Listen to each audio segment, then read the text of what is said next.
دھمکیاں دے رہا ہے گلگت بلتستان اور آزاد کشمیر لینے کی.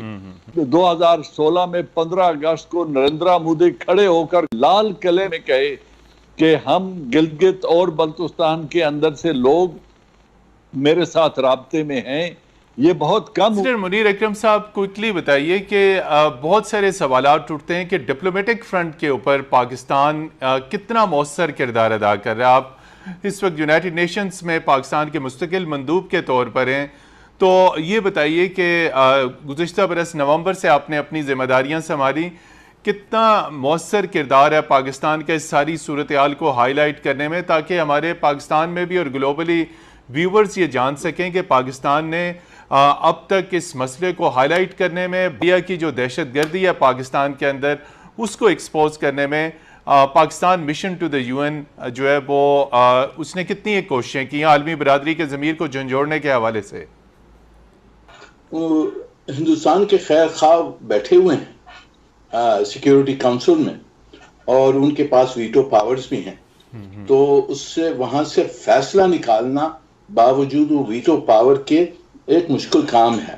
پر جو سیکیورٹی کونسل میں جو نان پرماننٹ ممبرز ہیں، جو ہمارے دوست ہیں، ان کی اوپینین چینج کرنا وہ ضرور کی بھی ہے اور وہاں سے ہمیں سپورٹ ملا ہے. پر وہ پھر کے آتے ہیں کہ جی آپ بائیلیٹرلی اس کو ریزالو کر لیں، انفورسمنٹ ہمارے پاس میکنزم نہیں ہے ہندوستان کو منوانے کے لیے، تو آپ بائیلیٹرلی بات کر لیں. تو اس طرح سے وہ ہٹ جاتے ہیں ایک کنفرنٹیشن ہندوستان سے لینے کے لیے. بیجی چلے اجاز اوان صاحب.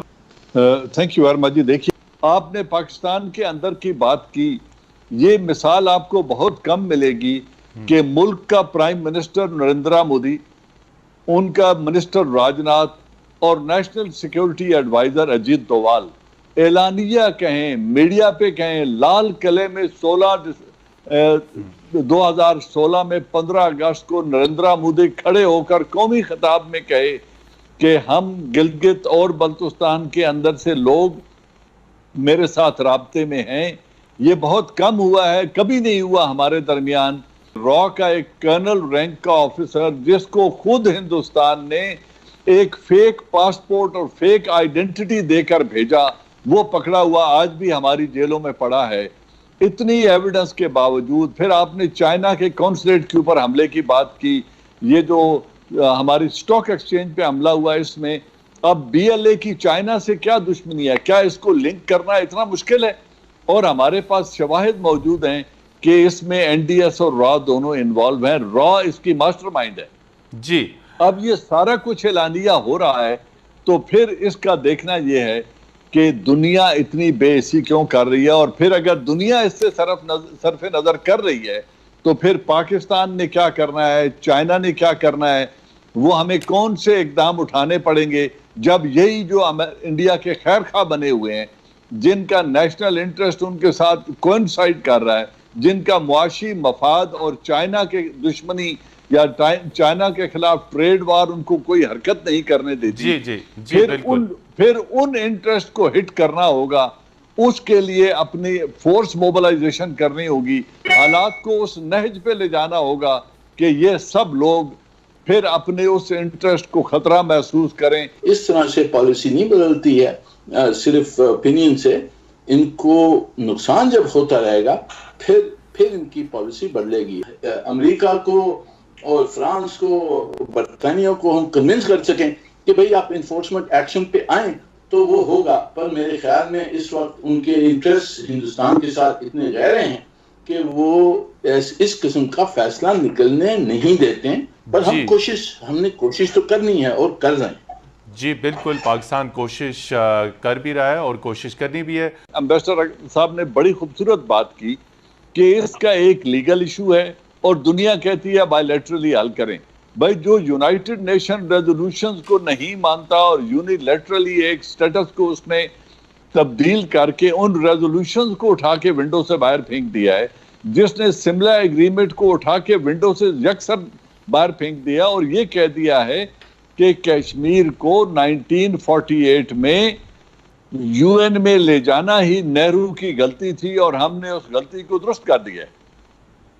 یہ جس انتہا پسند حکومت کا سٹینڈ ہی یہ ہے، اس کے ساتھ بائی لیٹرل بات چیت کیا ہوگی؟ اس خطے میں حالات کو اس نہج پہ لے جانا پڑے گا. میں اوپن کہتا ہوں ملیٹریلی اس نہج پہ لے جانا پڑے گا کہ لوگ دوڑتے ہوئے آئیں اور اس خطے میں اپنے مفادات کا دفاع کریں. جو ان کی billions, hundreds of billions of dollars کی انویسٹمنٹ ہے انڈیا میں، اس کا دفاع ان کی مجبوری بن جائے. آزاد کشمیر کے دوستوں کو اجازت دے دیں کہ جائیں اور اپنے بہن بھائیوں کی مدد کریں، ان کی مالی مدد کریں، ان کو ہتھیار پرووائڈ کریں. اب یہ سب کچھ فرض ہو چکا ہے. اب یہ وہ ڈپلومیسی کے اور نائسٹیز کے اور اخلاق کی باتوں کے اور وہ لولی پاپس کا زمانہ جو ہے وہ بہت دیر ہو چکی ہے. اب ہمیں کوئی عملی قدم اٹھانا ہوگا، ورنہ ہندوستان تو ہمیں دھمکیاں دے رہا ہے گلگت بلتستان اور آزاد کشمیر لینے کی. وہ گلوان کے ایریے میں اور اس میں اسرائیل اور انڈیا مل کے بیسز بنانا چاہتے ہیں. وہ وہاں پہ 25,000 آدمیوں کو ڈومیسائل دے کے ڈیموگرافی چینج کرنا چاہتے ہیں. وہ جو کشمیر کی مین لینڈ ہے اس کو وہ لیز آؤٹ کر کے تجارت کے لیے فورن انویسٹمنٹ وہاں پہ لانا چاہتے ہیں. تو جب وہ یہ سب کچھ کرنے کے لیے اعلانیہ کہہ رہے ہیں تو پھر ان کو بزور بازو روکنا پڑے گا. لیکن جو ملک یو این ریزولوشن کو ہی ٹھکرا رہا ہے، اسے جو پامال کہتا کر رہا ہے، ہے یہ بالکل ایشو ہی نہیں ہے، جس نے کانسٹیٹیوئنٹ سٹیٹس ہی چینج کر دیا ہے کشمیر کا، جس نے اسے اپنی یونین ٹیریٹری میں ایبزارب کرنے کا اعلان کر کے اپنا نقشہ جاری کر دیا ہے، جس نے اپنے آئین میں امینڈمنٹ کر کے یو این ریزولوشن کو نظر انداز کر دیا ہے، ایسی گورنمنٹ کو آپ کون سی زبان سے سمجھا سکتے ہیں؟ ڈپلومیسی کے ساتھ ساتھ لابنگ کا بڑا اہم کردار ہے. اب آخری منٹ ہے، صرف اس میں بتائیے کہ اپنے وسیع تر سفارتی کیریئر کو مد نظر رکھتے ہوئے کہ واشنگٹن اور نیو یارک میں جہاں پہ یونائٹڈ نیشنز ہے، دنیا بھر میں آپ نے سرو کیا ہے، لابنگ میں ہماری کیا گرے ایریاز ہیں، کیا کمزوری ہے جہاں پہ ہمارے کور ایشوز؟ جی میں بتاتا ہوں. یہ دیکھیے یونائٹڈ نیشنز میں 193 ممبر سٹیٹس یہاں ہیں جی، اس میں سے ہماری جو سفارت خانے ہیں وہ کوئی 90 کے قریب سفارت خانے ہیں.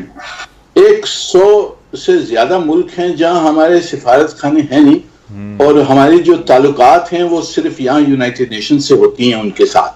ہندوستان بہت ایکٹیو ہے، اس نے پیسہ خوب لگایا ہے چھوٹے ملکوں کے اوپر، اور یہ ہمارا چیلنج ہے کہ کس طرح سے وداؤٹ دی ریسورسز جو ہوتی ہیں، ڈپلومیسی میں بھی ریسورسز کی ضرورت ہے، لین دین ہوتی ہے، تو اس کے باوجود ہم کس طرح سے ہمارا انفلوئنس بڑھائیں. اجازت دیجیے، خدا حافظ.